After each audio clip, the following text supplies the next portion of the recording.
Hey everybody, this is the Hollywood Rabbi. I'm standing out here in front of the fabulous Playhouse Club here on Hollywood Boulevard. And I'm here to bring you this week's Torah portion. This week's Torah portion is called Vayigash, and that word means to draw close. It was referenced in the showdown between Joseph's brother Judah and Joseph himself. The last time Judah and his brothers saw Joseph, he was wearing the coat of many colors, and they saw him from a distance. And then they threw him in the pit. They had nothing but jealousy and anger towards him when they were younger, because they felt that Joseph was tattletaling on them to their father. They also felt that since Joseph was wearing his coat of many colors, that he was being favored. And the idea of favoritism and sibling rivalry divided the family of Israel. And in this week's Torah portion, it's all about a divided family finally coming back together again. That's right, Joseph and his family were very, very divided. And when Judah said, "Please don't take my brother, then I will have sinned against my father for all time."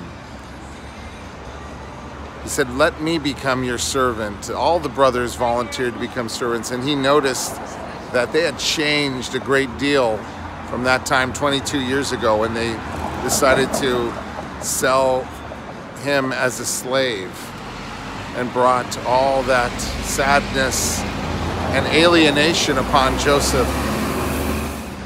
Porcupines in winter, in order to survive in the cold, they have to get close together, but they can't get too close together. If they get too close together, they will injure each other. The word holiness means separation. There had to be some kind of space.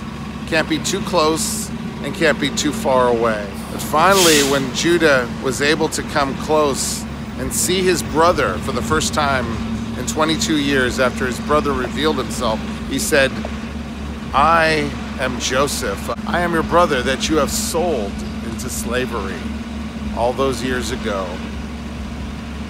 And he said, "I mean you no harm. I went through some hard times, but there must have been a reason for it, because now I'm able to provide for you in this period of famine, in these lean years, and provide food for my family and sustenance for the people that live in the Near Eastern region." And he told him, he said, "You know, I can't judge you. I mean, only God can judge." And Joseph was able at that moment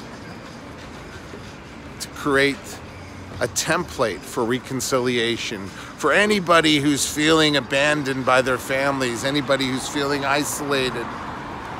This is a wonderful example of how he turned it around. He could have continued the vengeance, the ill feelings, the favoritism, but he treated his children, Menashe and Ephraim, equally, and they grew to love each other. And he showed love and devotion and responsibility to his family. And finally, he asked, "Is my father Jacob still alive?" And they said, "Yes, he is." And they brought him down along with 70. They came down to live in Egypt. Jacob was worried that the Jewish people would no longer be in their homeland, but he was reassured that they would become a great nation in Egypt and they would return to their homeland one day. Now, this is the third chapter in a row that talked about the story of Joseph and his brothers. And there was only 3 Torah portions that were devoted to the founder of monotheism, the founder of the Jewish religion, Abraham. But this story is very powerful. It has a lot of twists and turns and details in order to show us the power of forgiveness, the power of unification, the power of reconciliation. I want to think about all the great lessons that we learned this week, and we want to learn to help transform the world into a better place, to take the things of dreams that Joseph was able to interpret and bring spirituality down to this world. And Joseph was also someone who liked to fix things and repair the world and make the world a better place. And by his example, we can do just that. This is the Hollywood Rabbi. I really thank you all for watching this first Torah portion of the year 2020. I want to wish you all a happy, healthy, prosperous new year filled with love and good things. Have a great weekend and a Shabbat Shalom.